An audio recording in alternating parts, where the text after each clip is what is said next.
Hi, my name is Rachel McLeod, and I am a licensed clinical social worker and emotional wellness coach. And today I want to talk to you about why you have racing thoughts and you can't get them to stop. This is one of the classic features of anxiety, and it's really frustrating and um, it's really draining. Racing thoughts happen when your mind is just full of thoughts that just seem to come in the door at the same time, and it's really fast. And they could zoom by, and you can catch them, and you can feel the emotional impact of them, but you can't really do much else about them. And you can just really feel like they're taking over you.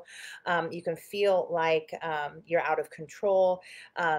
Sometimes these thoughts come with the feeling of worry. Sometimes these thoughts come with the feeling of panic. Sometimes they come with the feeling of fear, terror, um, pain. Sometimes these things are this happens sometimes when people have flashbacks.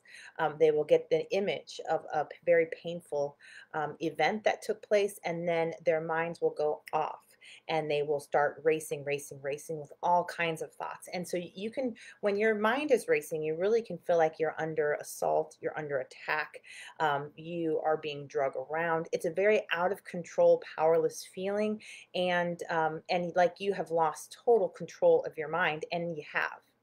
And I'm going to talk about that a little bit so that you can understand what's going on, why you're having these problems, and how to solve that. And you can absolutely solve this once you understand really what's going on with this. Um, People will notice racing thoughts at any times. One of the most common times is if it's triggered, right? A lot of times, if you find something that is going to trigger your worry, all of a sudden that thing happens and your mind goes off. And so, and if you can control your triggers, which none of us really can, what we start to do if we have racing thoughts is we do try to avoid our triggers. And this is one of the ways that our life gets smaller and smaller, because if our trigger shows up at the doctor's office, well, we can't, and we go into that state, we'll lose control at the doctor's office. So we don't really want to go back there, right? And this can block us out of a lot of healthcare. If we get triggered while we're driving, and we lose control of our ability to think and function while driving, this is very scary and can really take our ability to drive away.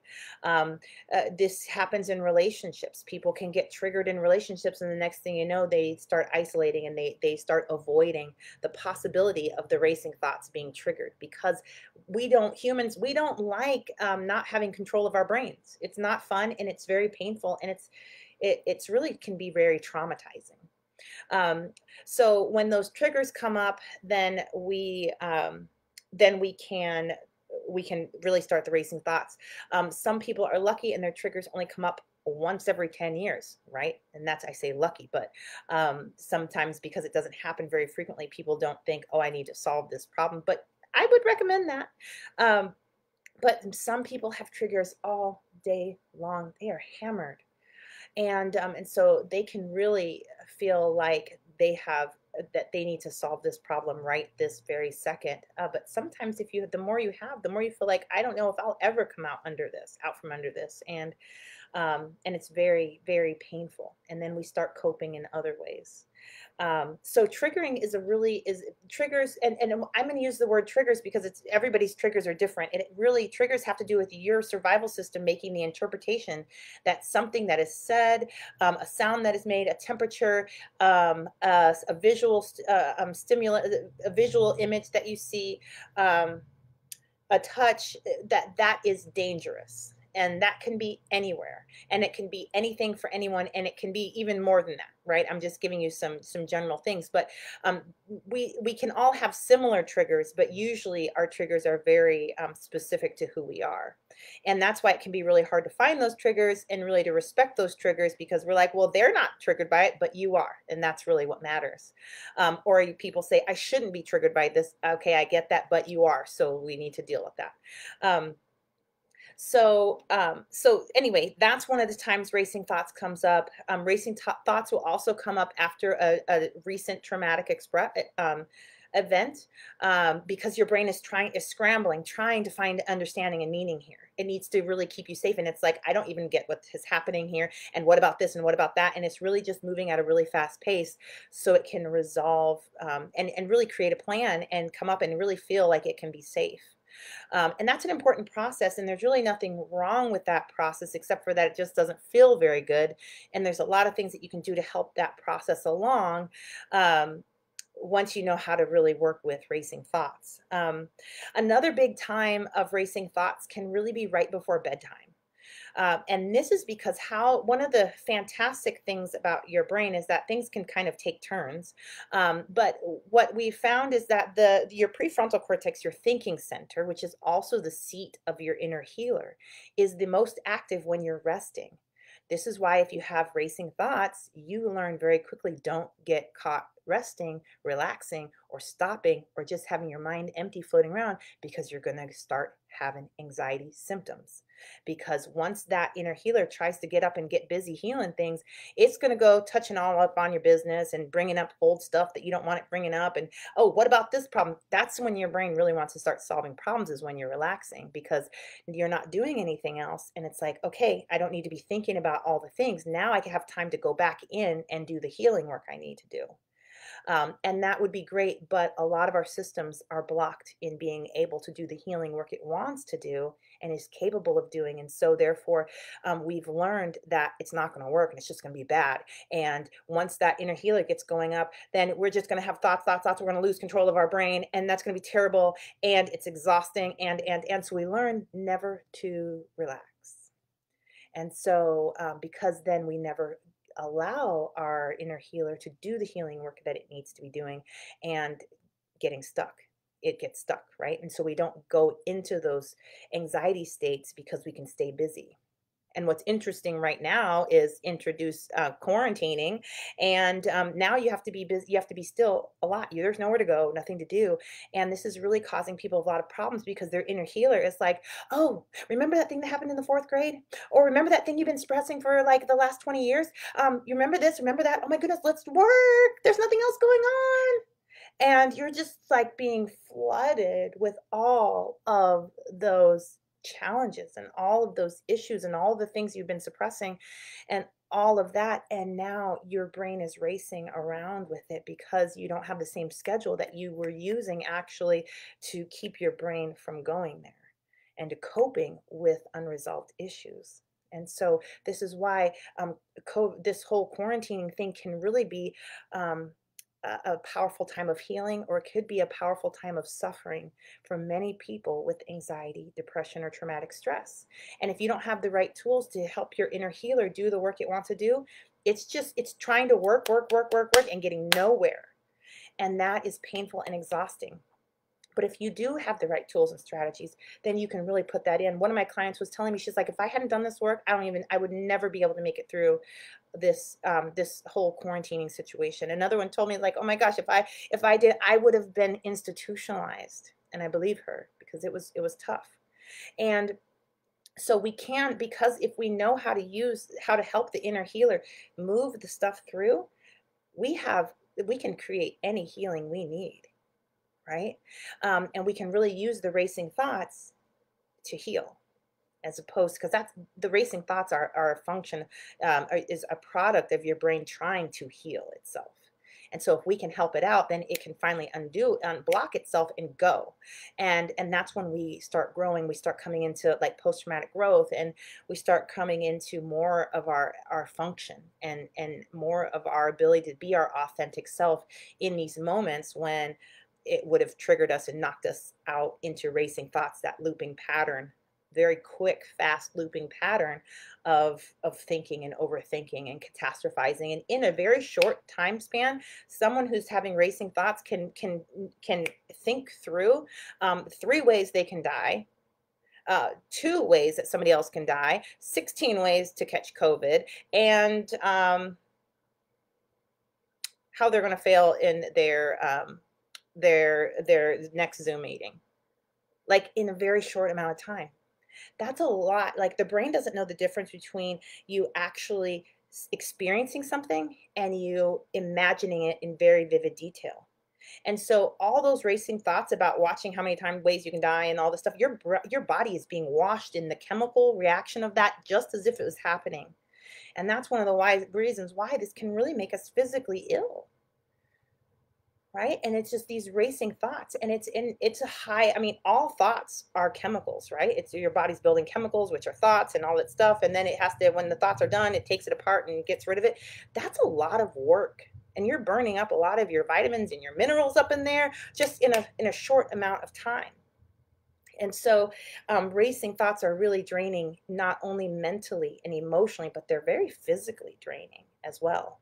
And so we learn to stay out of those with an unhealthy coping mechanism by just staying busy. But at bedtime, it's time to really wind down and be still. That's how you fall asleep, right? And there's moments in there where your healing activity can really start to kick up. And that's when the racing thoughts can start, because it's an open window. But you'll find that if somebody has struggles with racing thoughts or anxiety, or especially that will kick up at bedtime, they got tools for that. They got coping strategies for that. They're on Facebook, they're on this, they've got their TV on, they've got their music on, they've got their little sound, whatever. So they're going to keep their brain moving and out of that healing state as much as possible until they can fall asleep. And they'll repeat the next day, and 10 years go by. And that's working. But the problems there is that you need to go into healing states.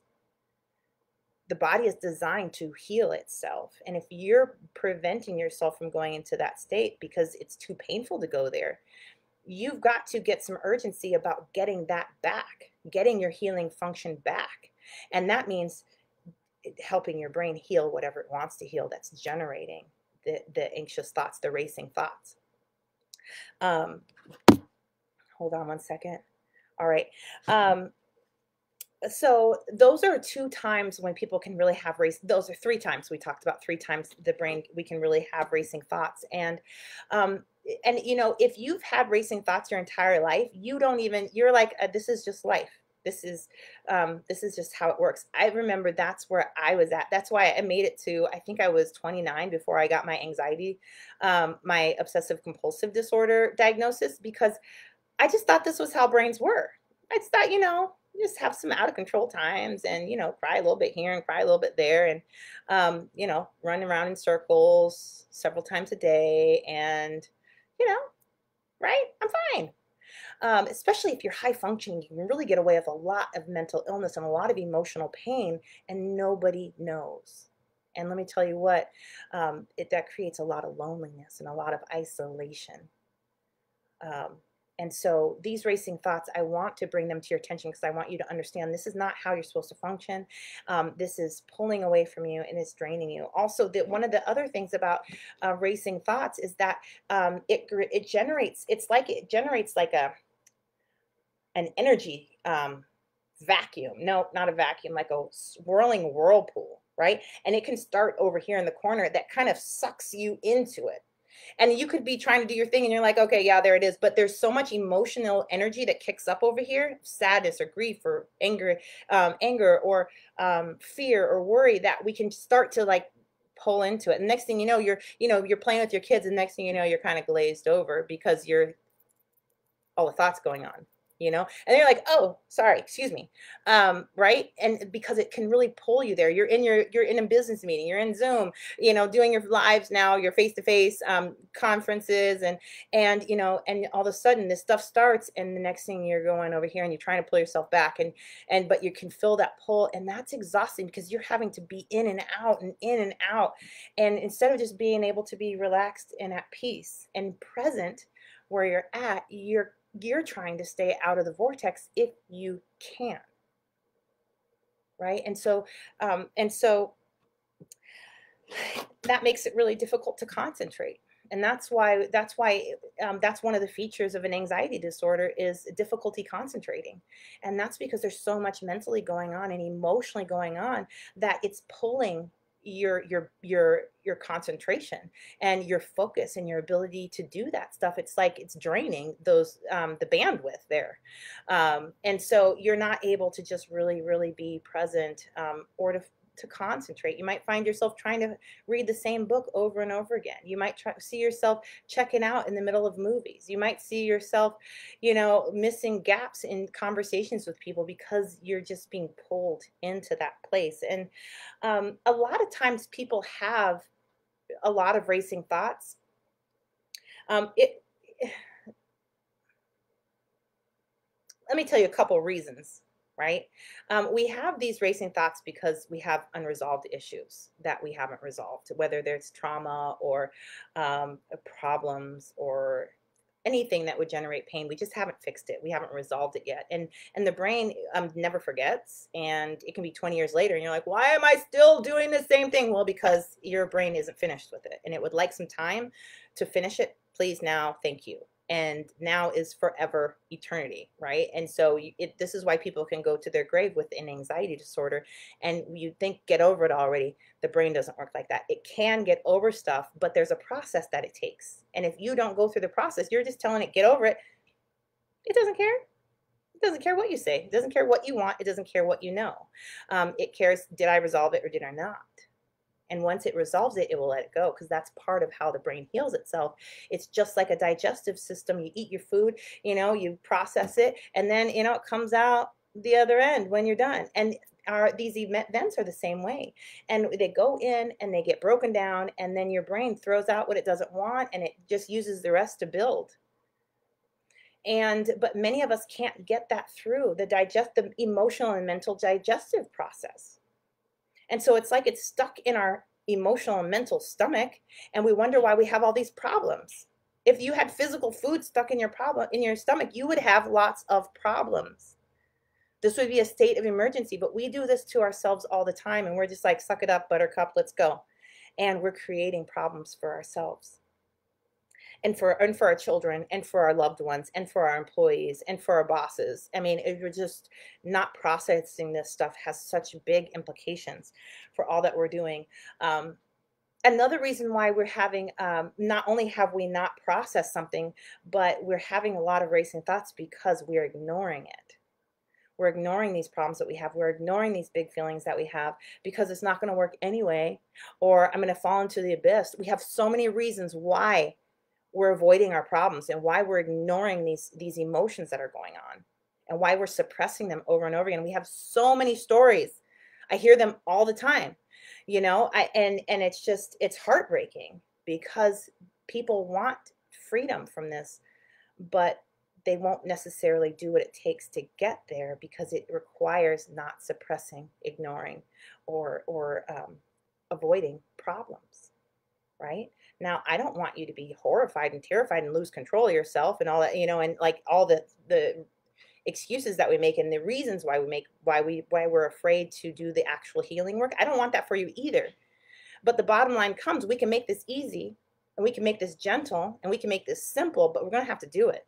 We're going to have to do the work. There's no amount of reading books that solves racing thoughts. So you've got to get in there. But let me tell you a couple more things. Some things people do to fix this are things like thought stopping. They'll give themselves a good talking to. They'll say, stop it right now. Why this doesn't work, and I would like this to leave the whole field.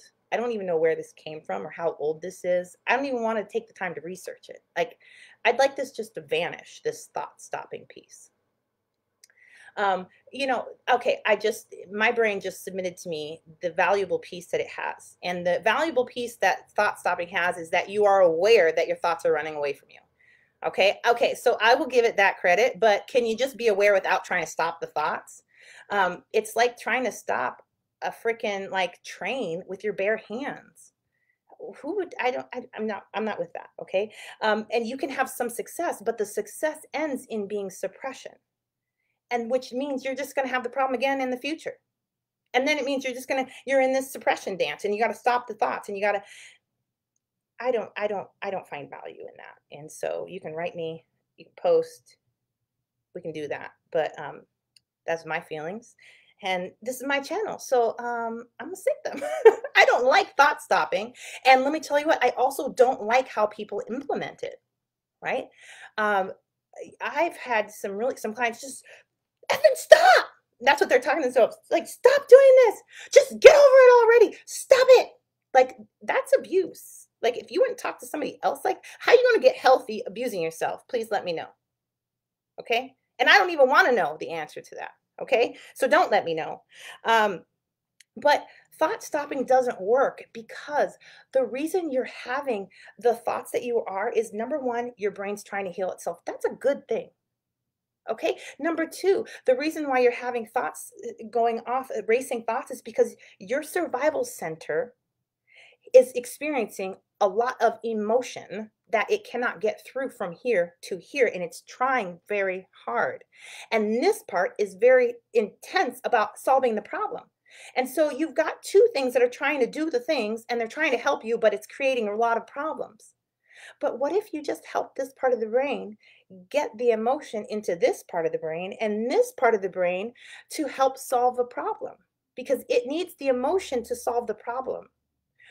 We don't like that. And guess what? I'm going to break that to you. You need all this emotion. We hear about emotion like we think it's weak and we think it's all this. Emotion is half of your power. There's a saying, and I repeated this to a client today, and it was really, I butchered it, and I'm going to butcher it to you guys. I mean, and let me tell you, this saying is so much more beautiful when you hear it from the source. And I don't even know where, I think I know where the source is, but I'm going to tell it to you from Rachel fashion. So we're going to get the heart of it, but it's not going to be as beautiful because I only remember it after it was translated. But the idea is that thought is empowered by emotion. And that wasn't even it either. Thought is like enlivened. Thought is right, electrified. I mean, it was just great. But the point is that thought is nothing without the emotion. And your brain is constantly trying to take emotion and combine it with thought.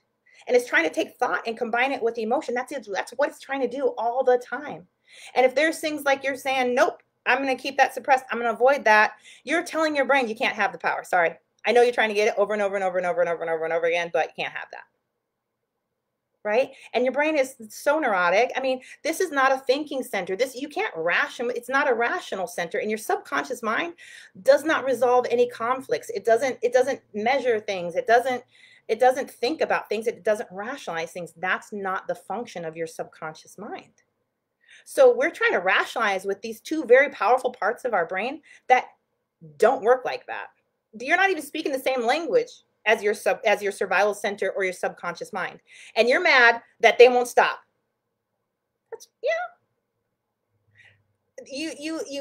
When do you take the time to learn the language of your survival center and your subconscious mind so that you can actually be helpful to them? No, you're not going to learn it, and you're just going to be hateful to them. And tell me how that goes, that you live in a constant state of anger towards yourself and internal conflict with two of the most powerful parts of your brain. And let's not add that this survival center can determine that things are dangerous at any time and shut your thinking center down. So you won't even be able to think about things the right way or at all, or, you'll feel foggy minded and brain because this part of the brain has shut you down. And that's when you've lost control. And that happens during racing thoughts. It's like we're dangerous. We need all energies going over here to solve this problem. Make sure we stay safe. We don't need to be thinking, shut that thing down. We need to be responding and reacting. And so here you are, and you're in there, and you can feel this stuff's not right, but you have no control over it because you literally have no control over it because you don't have control of your survival part of the brain. So this is a big challenge. And if you don't approach it right, you will spend your entire life struggling with this. And you will spend your entire life with racing thoughts. And especially when you're using strategies like talk therapy, your survival center does not speak that language. It does not care. And you can tell it to stop thinking that all you want, and it will ignore you. Or you'll finally wrestle it away and whatever, but first moment it can, it's going right back there. And so you have to watch it night and day. Don't go back there. Stay focused. Hey, distract. Let's throw some alcohol on this. Make sure we're eating. Make sure we're doing all this stuff. Make sure we're busy. And we're scrolling Facebook, staying busy. I'm not going to let you know. And guess what? Eventually, you're exhausted and you start slowing down and your defenses wear down. Your brain's like, oh, get her. Let's go. We're going to do that healing stuff we were talking about doing.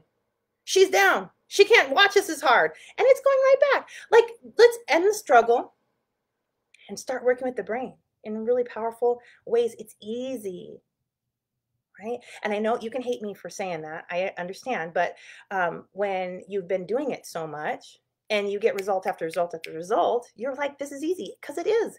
The brain heals itself. And once you know how to help the brain heal itself, there is nothing your brain can't do. It can eliminate any symptom, anytime, anywhere. It's that powerful. And when you can learn the language of the brain and you start to see how it's coming together, it's beautiful. And you see how much it's trying to actually help you. And then instead of there being one player on your team, your thinking center, thinking, thinking, thinking, now all of a sudden you got your survival center on your team and your subconscious on your team, and you just see this harmony take place. And this is where self-love comes from. This is where confidence comes from. This is where you're just you're in flow. You're in harmony with yourself. You don't have to solve the same problems with internal conflict, with hatred toward yourself, frustration. You can really just trust your mind. And if you see some racing thoughts go off, be like, okay, brain's trying to heal itself. How can I help? That's empowering. That's really, really, really empowering. And you can do that. You can absolutely do that. Now, I don't talk about tips for that, because you can also use the same tips, tricks that I will tell you about to really harm yourself. And let me tell you something else. Why do you want tips? Can you please explain that to me? Go ahead. Put that in the box. Why do you want tips? I was just, I was just experience. I was just, I don't understand tips. What are we going to do with tips? Um, so that you can solve a little bit of the problem? So that you can give yourself a false understanding that if I take this tip, I'm going to create healing at the level that I need it? So that you can stay busy doing half of the solution? I mean, this is my field. I also had an anxiety disorder, and I tried some tips. I didn't ever ask myself why I wanted tips. So I'm going to ask you that. But what I found was that those never helped. What helped was training. Trainings helped. What helped was mentoring. What helped was, yeah, coaching, mentoring. What helped was implementation. What helped was doing the work. Tips never helped me. You know, I've done enough work now that I can actually now grab tips and have them be useful, because I built a foundation for them to grab hold of. Right? It's like when, in playing volleyball, when I played in college, and by that time I had invested so many years in training and practice and work that I could be on the court and see somebody else do a move, and I'd be like, ooh, I want to try that. And now I'm trying that. Right? But in the beginning, there was no level of tips that was going to get me the outcome that I wanted. I needed training. I needed coaching. I needed mentoring, probably some partners along the way. Absolutely. I needed some partners. And I needed to do the work. I needed to do the practice. So I really encourage you to stay out of the mental pitfall of thinking that a tip is going to help you get where you want to go here. And I will tell you that I don't give tips. I would love to tell you how to resolve this. But really the tip I will give you is get a professional on your team. This is a thing, people, you can hurt yourself working with your brain. I don't want that for you. I don't need that. I don't need that for your story. And you really can. So, but when you get the training and when you get the mentoring and you can start doing this work and all that stuff starts happening, it's yours. You've got this, And so I'm currently, I'm retiring from therapy, and this is my last weekend as a therapist. No, next week. is my last weekend as a therapist, and I'm going to be full time in my coaching business where I will be coaching people how to eliminate their symptoms of anxiety, depression, and traumatic stress in 2 to 6 months instead of 2 to 6 years. I've been doing that for over a year now, and I was doing both therapy and coaching, but I'm so passionate about the coaching that I'm doing this full time now. And I've been having session after session after session with my clients that are therapy clients that are leaving, right? That we're done. Um, and I think our professional boundaries state that, you can't have a therapy client become a coaching client. So it's emotional weekend because there's such a deep connection when you are entrusted with somebody else's inner world, and you get to look in there and you get to do that with them. And what they told me over and over again was that I can do this myself. You saved me because now I can do this myself and I'm already healing. And we celebrated and we did all that stuff. And they're at a point now where they have all their options. What are they going to do? What mentor are they going to have next? Where are they going to take their life? Because they can build anything, they can heal anything, they can do anything they want now with their brain for the rest of their life. And that was the one thing they were the most grateful with. It's fun to do the work together because then we get to celebrate, we get to get results, we get to come back. What now? How you feeling now? Did you run into that trigger? Okay, no, awesome. Where are we at? What layer are we at? What are we doing? And that's fun to do, but they were all really at a point where they were able to do it themselves, and I was just getting to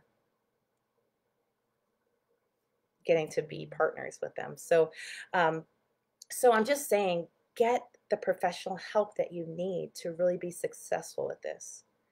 And the great thing is that once you get the professional help you need, you can really be a light, right? Because now you can start really sharing some ideas and powerful work with the brain, especially with your children and those sorts of things, because you have the training and the expertise for your own inner world, and you can really help other people do what they need to do in their inner world, or even just direct them accurately, right?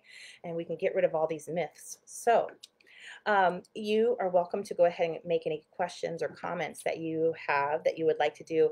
If you are somebody who is really suffering with anxiety, depression, or traumatic stress, and you really are ready to eliminate these things, and you want to learn how to work with your brain powerfully, and you really want to be in the driver's seat of your wellness journey. I invite you to book a call with me by going to rachelmcleod.com/call.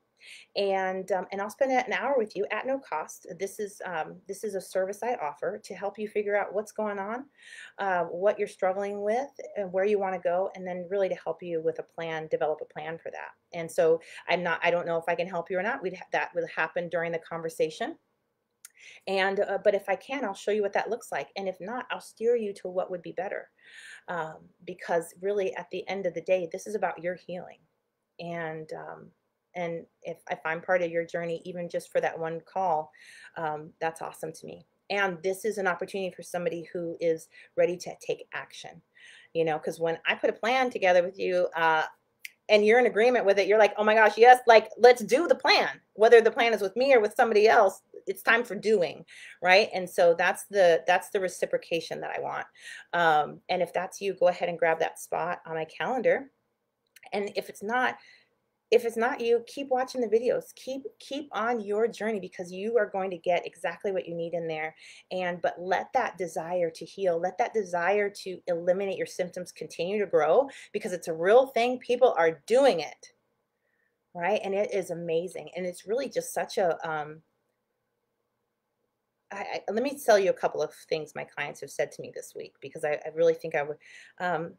One of them said, she said, Rachel, you told me, because she said something, and I was like, you are who you were looking for.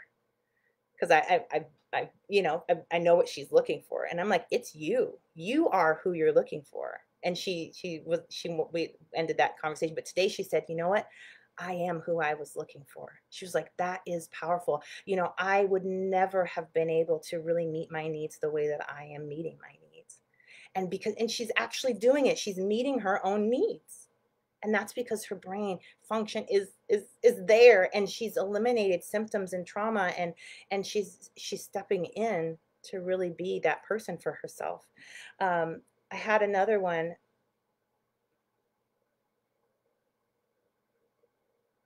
She's just you're just taking their lives back. Like, it's like if your life, if you know that you're supposed to be here, but you're not here, how amazing does it feel when all of a sudden you feel and you build a bridge, right? And that's what we're doing with trauma work. That's what we're doing with anxiety work. We're building in the bridge to get you to be able to live your dream life. First it's about eliminating symptoms, but then we eliminate it and your function rises. You get closer and closer to your dream life, to being the dream parent, to be able to not just be reacting to your children, but actually responding to your children, finding that pause in there instead of it just going to lightning reaction speeds.